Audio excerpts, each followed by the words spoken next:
Hello student, मैं Vasant Kumar BCI JSR YouTube channel में आपका स्वागत करता हूं। प्रत्येक वर्ष की भांति इस बार भी क्लास 10 के बोर्ड एग्जाम के लिए जो JCERT द्वारा जो मॉडल क्वेश्चन पिछले महीने प्रकाशित हुई है, तो उसका विश्लेषण आज उस पर हम लोग चर्चा कर रहे हैं। एनालिसिस ऑफ मॉडल क्वेश्चन, और उस पर हम लोग चर्चा करेंगे किस प्रकार का प्रश्न आपसे पूछे जाएंगे। तो इस बार 1 से 30 क्वेश्चन नंबर तक एक एक प्रश्न रहेंगे। पिछले साल 40 मार्क्स था अलग और 40 मार्क्स था सब्जेक्टिव। इस बार वैसा नहीं है। इस बार जो आपकी परीक्षा होगी वो 30 मार्क्स प्रत्येक एक एक नंबर का होगा, और वो OMR पर नहीं होगा। आपका जो आंसर कॉपी जो मिलेगी, जो उपलब्ध कराई जाएगी, उसमें प्रश्न लिखे रहेंगे और उसी जगह पर एक पंक्ति का स्थान रहेगा जिसमें आपको ऑब्जेक्टिव क्वेश्चन का मैंने जो सही आंसर है ABCD, वो D या C जो भी है वो लिखना है लेटर, साथ में क्या आंसर हो रहा है वो भी लिखना है। पहले था कि ABCD खाली हम लोग गोल कर देते थे और मार्क पर। इस बार वैसा नहीं है। इस बार जो भी सही उत्तर है वो सही उत्तर का क्रमक लेटर जो है ABCD वो लिखना है, साथ में उसका आंसर क्या है, सही आंसर, वो उसे भी लिखना है। इस बार थोड़ा सा बदलाव किया गया है। तो 4 स्टेप में है। फर्स्ट स्टेप में है 1 से 30 जो ऑब्जेक्टिव है। उसके बाद सेकेंड स्टेप में 31 नंबर से 38 नंबर तक टोटल 8 क्वेश्चन है, जिसमें आपको 6 प्रश्नों के आंसर करना है, और ये 2 मार्क्स लेवल का है। इससे आगे हम लोग जाएं तो क्वेश्चन नंबर 39 से 46 तक ये 8 क्वेश्चन आपसे पूछे जाएंगे, जिसमें आपको आंसर मात्र 6 क्वेश्चन का करना है। ये 3 मार्क्स के लेवल का है। और अंत में 47 से 52 ये आपका 5 मार्क्स लेवल का है। मैं कह सकते हैं ये हुआ वस्तुनिष्ठ, ये वेरी शॉर्ट आंसर, ये शॉर्ट आंसर, लघु उत्तरी, और ये दीर्घ उत्तरी। वस्तुनिष्ठ, अति लघु उत्तरी, लघु उत्तरी और ये दीर्घ उत्तरी प्रश्न आपसे पूछे जाएंगे। इस बार थोड़ा सा बदलाव किया गया है पैटर्न में। ये 40 की जगह पर 50 मार्क्स का है पूरा। इसमें से हम लोग एक एक करके इसका एनालिसिस करेंगे। तो क्वेश्चन नंबर 31 से 38 कहाँ से क्वेश्चन पूछे जा रहे हैं वो देखें हम लोग। तो पहला जो है वो वास्तविक संख्याएं, फर्स्ट चैप्टर का क्वेश्चन है। दूसरा द्विघात समीकरण पर थोड़ा सा है, मूलों का योग, मूलों के गुणनफल से संबंधित। और तीसरा प्रश्न जो है वो त्रिभुज चैप्टर का है। इसके बाद चौथा प्रश्न निर्देशांक ज्यामिति 7.1 का है। पांचवा प्रश्न जो है वो आपका त्रिकोणमिति, जिसमें कि 30, 45, 60 जो डिग्री रहता है वो एक्सरसाइज 8.2 उससे पूछा गया है। और छठा प्रश्न जो है वो वृत्त की स्पर्श रेखा पर बने त्रिभुज है, और मुख्य रूप से त्रिभुज का आप पाइथागोरस थ्योरम जो है वो कर्ण का स्क्वायर बराबर लंबित स्क्वायर प्लस आधार का स्क्वायर, ये आपको मालूम है कि नहीं, उसी पर ये प्रश्न आधारित है, फॉर्मूला बेस्ड है ये।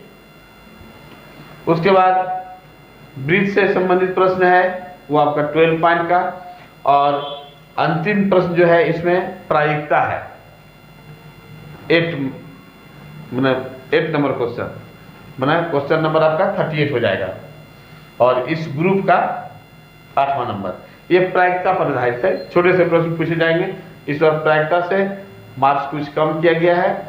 तो इसमें कैसे आप कम समय में 20 से 25 दिन में आप किस प्रकार आप इसको तैयारी कर लेंगे, तो उसका थोड़ा सा हम टेक्निक बता रहे हैं। इसमें द्विघात समीकरण पर आधारित जो है ये सबसे इजी पड़ेगा, ये आप तैयार कर लेंगे। निर्देशांक ज्यामिति बहुत इजी है, ये भी कर लेंगे। फिर त्रिकोणमिति का 8.2 ये भी है, ये तो पहले से आप जान रहे हैं, नीचे क्लास से पढ़ते आ रहे हैं, सूत्र पर आधारित, ये भी हो जाएगा।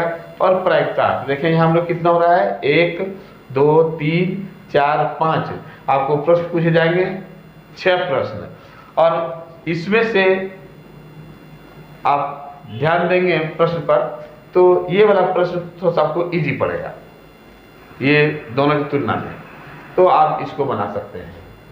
मतलब वास्तविक संख्या से, द्विघात समीकरण से, निर्देशांक ज्यामिति से, त्रिकोणमिति से, फिर प्रायिकता से, और ये तो कॉमन क्वेश्चन है जो आप पहले से जानते आ रहे हैं, ये आपका आसानी से हो जाएगा। तो ये 8 में से 6 प्रश्नों के आप हल कर देंगे और ये मार्क्स आपका हो जाएगा 6 × 2 12 मार्क्स का, 6 × 2 12 मार्क्स का हो जाएगा। आगे हम लोग देखें तीसरे ग्रुप में जो 39 से 46 क्वेश्चन है, तो इसमें भी वास्तविक संख्या पर एक प्रश्न है, 2 चर वाले रैखिक समीकरण। इस बार यहाँ प्रश्न कम किया गया है, पहले था 2 चर वाले रैखिक समीकरण पर मैंने 3 प्रकार का x y का मान निकालने के लिए हम लोग पढ़ते थे, जिसमें किसी एक प्रकार से हम लोग जो स्टूडेंट को अच्छा लगे उस पर हम लोग हल करते थे। इस बार ऐसा नहीं है, इसमें सिर्फ जो पहली विधि थी ग्राफी विधि, उसी से एक तो ग्राफ का अंकन करना है जो 3 मार्क्स का होगा। फिर आगे हम लोग चलें AP, बहुत इजी चैप्टर है, अर्थमेटिक प्रोग्रेशन। तो इसमें जो है वो 5.2 से संबंधित होगा या 3 से संबंधित होगा। एक प्रश्न यहाँ आपसे पूछे जाएंगे, ये 3 मार्क्स का होगा। फिर निर्देशांक ज्यामिति 7.2 जो विभाजन सूत्र है, एक यहाँ पर हम लोग दूरी सूत्र से हम लोग बनाते हैं 7.1 में, दूरी फार्मूला क्वेश्चन जो है, जो मॉडल क्वेश्चन जारी हुआ है वो आपका दूरी सूत्र पर आधारित है, मतलब समदूरस्थ मांगा गया है 7.1 का। यहाँ पर हो जाएगा विभाजन सूत्र से हम लोग इसको सॉल्व करेंगे, ये भी बहुत आसान होता है स्टूडेंट के लिए 7.2। और फिर अगला प्रश्न जो होगा वो 7.3 का है, जो त्रिभुज का फार्मूला, बिल्कुल सिर्फ फार्मूला यदि याद है तो बहुत आसानी से आप इसको फार्मूला पर सबको पुटअप कर देंगे मान को, और आसानी से आप सॉल्व कर देंगे, बहुत शॉर्ट पड़ता है। त्रिकोणमिति जो उस पर सिद्ध करना जो रहता है, वैसे तो मॉडल सेट में बहुत इजी 2 प्रश्न दिया गया है, लेकिन ये थोड़ा सा भाष पड़ता है, ये सामान्य स्टूडेंट के लिए थोड़ा सा कठिन है। उससे आगे ये रचना, ये 11.2 का दिया हुआ है, तो आपसे ये नहीं कि सिर्फ 11.1 मैंने ब्रीथ ही पूछा जाएगा। ब्रीथ में तो 2 ही प्रश्न है जो बराबर अदल बदल के आते हैं।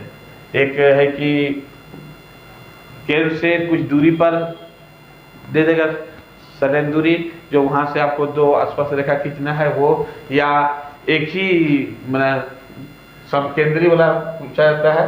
तो ये ब्रीथ से 2 ही इंपॉर्टेंट है, इसको आप देख लेंगे। लेकिन इसका मतलब ये नहीं कि वो 11.1 से नहीं पूछेगा, वो जो 11.1 पर आधारित है कि किसी 5 सेंटीमीटर रेखा 10 सेंटीमीटर रेखा को 5 बराबर भागों में बांटें, वो वाला आपसे पूछा जा सकता है।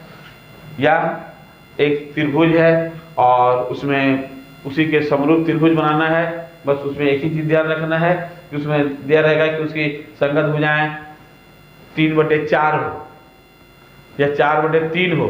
यदि 4/3 हो माने एक बार से भाग लग रहा है और मतलब ऊपर है भागफल 1 से, तो वो बाहर कटता है, बाहर बनता है त्रिभुज, और यदि 3/4, 2/3, 1/2 इस तरह से कुछ रहे जिसमें कि हम लोग भाग दें तो वो 1 से कम हो तो वो अंदर करता है। बहुत अच्छा सा है इसमें, ये रचना में जो 7वां प्रश्न रहेगा। उसके बाद एक वृत्त पर आधारित प्रश्न है जो मेंसुरेशन है, थोड़ा सा सामान्य स्टूडेंट के लिए कठिन है, लेकिन ये जो एनालिसिस मैं बता रहा हूँ ये मुख्य रूप से बिलो एवरेज स्टूडेंट, कि आप तैयारी नहीं किए हैं तो 40 ये 20 दिन टाइम है, तो 20 दिन में आप कैसे इसको कर लेंगे। तो एक एक करके फिर देखें। इसमें हमको प्रश्न चुनना है, 6 प्रश्न।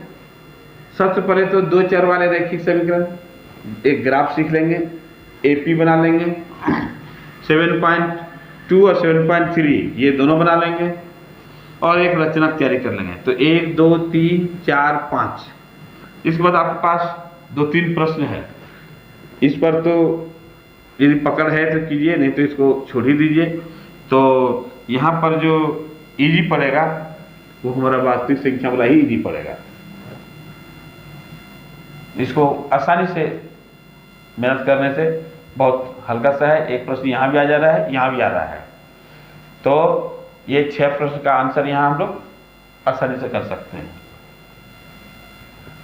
आगे आते हैं, जो अंतिम ग्रुप है वो दीर्घ उत्तरीय क्वेश्चन, जो क्वेश्चन नंबर 47 से 52 तक है, और इसमें 6 प्रश्न पूछे जाएंगे और आपको 4 का आंसर करना है। ध्यान दें ये मॉडल क्वेश्चन में कहाँ कहाँ क्वेश्चन दिया गया है। तो पहला है द्विघात समीकरण में मूल निकालना, जो अल्फा बीटा निकालते हैं -b और प्लस माइनस d/2a, वही जो द्विघात समीकरण है। द्विघात समीकरण पर इसको आप बैठा देंगे, सबका मान आसानी से निकलता है। और चुनिंदे प्रश्न 10-12 जो है वो बराबर इसमें पूछता है। थ्योरम, जो दूसरा प्रश्न जो है 48वां नंबर, थ्योरम जो है वो 4 थ्योरम इसका इंपॉर्टेंस है, उसी में से बराबर पूछते रहता है। हमारे पिछले वीडियो में आप इसको देख चुके हैं। तो ये थ्योरम आप आसानी से तैयार कर लेंगे, और वो 4 थ्योरम में से एक थ्योरम आ ही जाता है। उसके बाद ऊंचाई दूरी, यदि आपका बढ़िया से कैलकुलेशन पर पकड़ है तो ऊंचाई दूरी 9.1 जो है उससे आप बना सकते हैं। पृष्ठीय क्षेत्रफल ये 13 पॉइंट का है, ये थोड़ा सा सामान्य स्टूडेंट के लिए टफ पड़ता है। उससे आगे आइए, इसी ग्रुप का है, पृष्ठीय क्षेत्रफल और आयतन का ही ये अंतिम क्वेश्चन जो है 13.4 जो छिन्नक है। तो छिन्नक से एक प्रश्न पूछे जाएंगे, उसमें 3-4 प्रश्न ही बार बार रिपीट होता है। पहला एक बाल्टी, दूसरा दूध रखने वाला उसी तरह से बना हुआ रहता है डिजाइन का, बाल्टी डिजाइन का, मोमबत्ती, तुर्की टोपी, गिलास, ये 3-4 सवाल जो है वही रिपीट करते रहता है। ये भले थोड़ा सा टफ है, लेकिन सिर्फ 3 फार्मूला यदि याद रखते हैं तो इसको बहुत आसानी से इसका मान बैठाकर उसका आप आंसर निकाल सकते हैं। और अंतिम जो प्रश्न है 52 नंबर, ये है माध्य माध्यक बहुलक, जो 14.123 है। 14.1 में माध्य है, 14.2 में बहुलक और 14.3 में माध्यक। तो इस ग्रुप को भी आप बहुत आसानी से आप तीनों यदि बना लेंगे तो एक प्रश्न पर आपका कमान हो जाता है। तो यहाँ यदि इजी की बात करें तो सबसे पहले 1 नंबर थ्योरम तो तैयारी कर ही लेना है, 2 हो गया। उसके बाद माध्य माध्यक बहुलक 3। एक चौथा प्रश्न के लिए यहाँ पर हमारे पास 3 ऑप्शन है। ऊंचाई दूरी, यदि आप एग्जाम्पल और एग्जाम्पल पर आधारित एक्सरसाइज के प्रश्न यदि आप कर लेते हैं तो वही 8 प्रकार का प्रश्न में ऊंचाई दूरी आपका पकड़ सकते हैं। ये तीनों में आसान पड़ जाएगा आपको छिन्नक, सिर्फ छिन्नक का आयतन, क्षेत्रफल, यही दोनों आता है। और इसको यदि आप बना लेते हैं तो आपका ये 4 प्रश्न यहाँ से निकल जाता है।